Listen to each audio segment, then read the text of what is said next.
Hey everybody, and welcome to this devlog of the Outbound Ghost. If you've never seen a devlog of the game before, the Outbound Ghost is an adventure game inspired by Paper Mario in terms of visuals and story structure, but the gameplay is more inspired by Undertale because it has a lot of gameplay variety. And this devlog here is going to recount the progress that I made this week, so from the 28th of June all the way to the 2nd of July, which is when the video should be coming out. And in general, I just made more progress on the game's demo. The Kickstarter for the game is coming out on the 12th of July, and please check out the pre-release page on the description. It really helps, and if you click on the notification button, it really helps for discoverability. But yeah, given that the Kickstarter is coming out soon and the demo's going to come out with it, I really had to just knuckle down and get a lot of this stuff done. Same as last week, I did a lot of work on cutscenes, but I really don't want to spoil the story aspect of the game because it's meant to be a surprise, I guess. So I'm not going to cover any of that here. But as you might have seen in the title, another thing that I worked on this week and that I finally finished implementing after having teased it for a few devlogs now is the combat system. I've mentioned this before, but I've always said that the game is not going to have any RPG-styled combat. And I especially and understandably get a lot of questions regarding this because people expect the game to be very much like Paper Mario. And so I always get questions, oh, when are you going to show off the combat? How is it going to be? Is it going to be like 1000-Year Door? Or is it going to be like Origami King or whatever? And my stance regarding combat still stays the same. I'm not going to add any traditional like encounters in the overworld or anything for the game, and it's just going to be one-off situations which I will go over in this devlog. The game is still very definitely inspired by Paper Mario for its story and visuals, but the gameplay is much more inspired by other games like Undertale, and you'll very much see this in the combat system.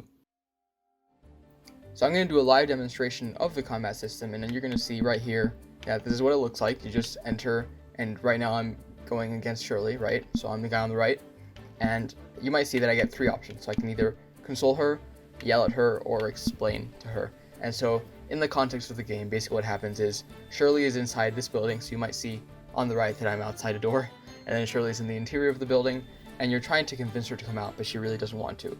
She's just died like everybody else in the game, and she just really feels in denial and doesn't know what to do. And so you've got to basically help her out through the situation, and you do that through this combat system. And so what do you do when somebody's in denial? You should probably console them, right? Just be there for them.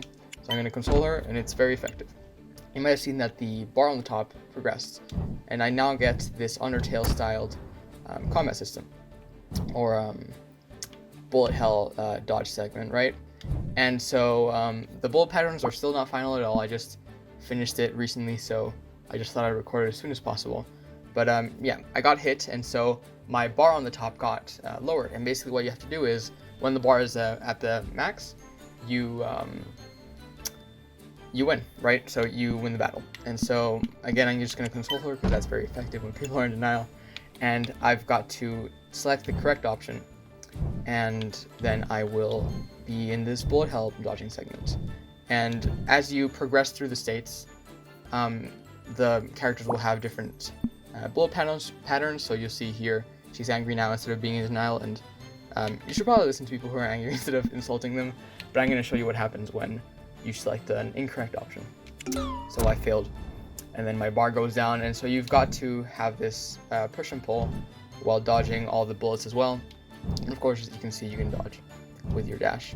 But yeah, you've got to manage all these sort of things in order to get her bar to the top and make her feel at peace with her death. And yeah, I've got some systems in the bullet hell segment for the generation of the bullet patterns that make it more interesting than what it is here. But yeah, I haven't done any of the design stuff for the bullet hell segments yet, so that's how it is right now. I hope you liked the demonstration of the combat system, but something else that I added was also a title screen. Up until now, there hasn't been any formal way to start the game. You just kind of are plopped into the first area, and then you just go about doing your thing.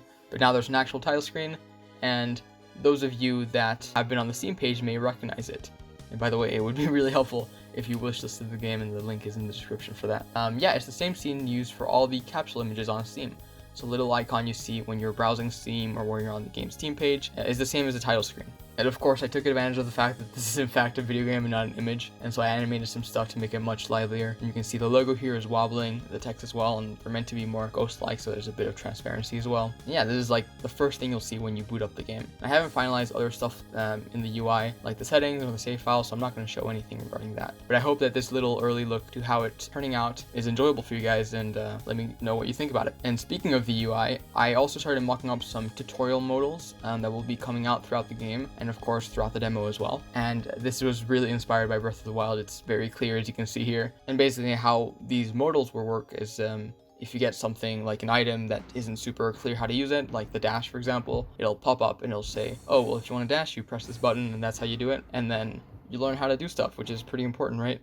And apart from the UI sort of stuff, I also did some level design. So you might have seen in previous devlogs that there was a cave entrance at the beach, but I never showed any cave like that. And well, here's how it looks. I've got these purple crystals that are somewhat significant in a certain plot point down the line, so make sure to keep an eye out for that. I personally love subtle messaging and foreshadowing in games and just media in general, so take that as a hint to know what to look out for. And apart from the cave being a cave, it also shows one of the first instances of an environmental puzzle.